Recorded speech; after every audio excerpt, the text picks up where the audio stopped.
প্রিয় দর্শক, আসসালামু আলাইকুম। হযরত আদম আলাইহিসসালাম ও হাওয়া আলাইহিসসালামকে শয়তান কি ধরনের প্রলোভন দেখাচ্ছিল এবং গন্ধম খাওয়ার পর আল্লাহ তাআলার কাছে কি ক্ষমা প্রার্থনা করেছিল, সবকিছু নিয়ে আজকের এই পর্ব। চলুন শুরু করা যাক।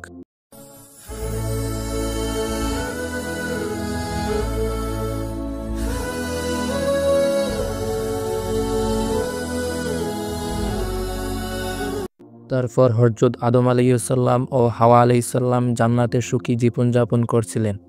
তারা জান্নাতের মধ্যে হাঁটছেন, খেলাধুলা করছেন, বিভিন্ন ধরনের ফলমূল ও খাবার খাচ্ছেন। আল্লাহ তাদের সমস্ত নিয়ামত উপভোগ করার স্বাধীনতা দিয়েছিলেন, তবে একটি গাছের কাছে যেতে নিষেধ করেছিলেন। বেশ কিছুদিন যাওয়ার পর শয়তান দেখতে পারে আদম ও হাওয়া আলাইহিসসালাম জান্নাতের মধ্যে খুব সুখী জীবনযাপন করে। তখন শয়তান মনে মনে ভাবতে লাগলো, আমি তাদেরকে জান্নাত থেকে বিতাড়িত করব। তারপর শয়তান সাপের রূপ ধারণ করে আদম ও হাওয়া আলাইহিসসালামের কাছে আসে। শয়তান ধীরে ধীরে তাদের প্রলোভন দেখাচ্ছে এবং আল্লাহর নিষেধাজ্ঞা ভুলিয়ে দিতে চেষ্টা করছে। তখন শয়তান বলে, তোমাদের এই গাছের ফল খেতে নিষেধ করা হয়েছে কারণ এটি খেলে তোমরা চিরস্থায়ী হবে এবং অমরত্ব লাভ করবে। তোমাদের প্রভু তোমাদের এই গাছ থেকে বিরত রেখেছেন যেন তোমরা দেবদূত বা অমরদের মধ্যে অন্তর্ভুক্ত না হও।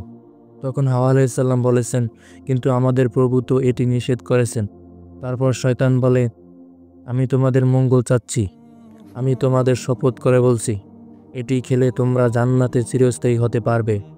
তারপর হযরত আদম আলাইহিসসালাম ও হাওয়া আলাইহিসসালাম দ্বিধাদ্বন্দ্বের মধ্যে পড়ে যায়।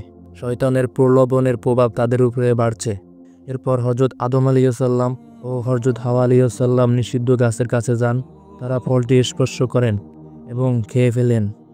সঙ্গে সঙ্গে তাদের পোশাক হারিয়ে যায় এবং তারা লজ্জিত হয়ে গাছের পাতা দিয়ে নিজেদের ঢাকার চেষ্টা করে। তখন আদম আলাইহিসসালাম বলে উঠল, হে প্রভু, আমরা কি ভুল করলাম? আমরা যে ভুল করেছি তা কি ক্ষমার অযোগ্য? তারপর হযরত আদম আলাইহিসসালাম ও হাওয়া আলাইহিসসালাম আল্লাহর কাছে অনেক কান্নাকাটি করে এবং ক্ষমা প্রার্থনা করেন। হযরত আদম আলাইহিসসালাম ও হযরত হাওয়া আলাইহিসসালাম মাথা নিচু করে আল্লাহর সামনে দাঁড়িয়েছিলেন, তাদের চোখে অনুতাপের জল। তারা গভীরভাবে দুহাত তুলে ক্ষমা প্রার্থনা করলেন এবং আদম আলাইহিসসালাম বলেছেন, হে প্রভু, আমরা নিজেদের প্রতি অন্যায় করেছি। তুমি যদি আমাদের ক্ষমা না করো এবং দয়া না করো তবে আমরা ধ্বংস হয়ে যাব। তখন আল্লাহ তাআলা বলেছেন, আমি তোমাদের ক্ষমা করছি, কিন্তু তোমাদের পৃথিবীতে নেমে যেতে হবে। সেখানে তোমরা নির্দিষ্ট সময় পর্যন্ত থাকবে এবং আমার নির্দেশ মেনে চলতে হবে। আল্লাহ তাআলা অত্যন্ত দয়ালু, তিনি তাদের ক্ষমা করলেন, তবে একটি পরীক্ষার জন্য তাদের পৃথিবীতে পাঠানোর নির্দেশ দিলেন।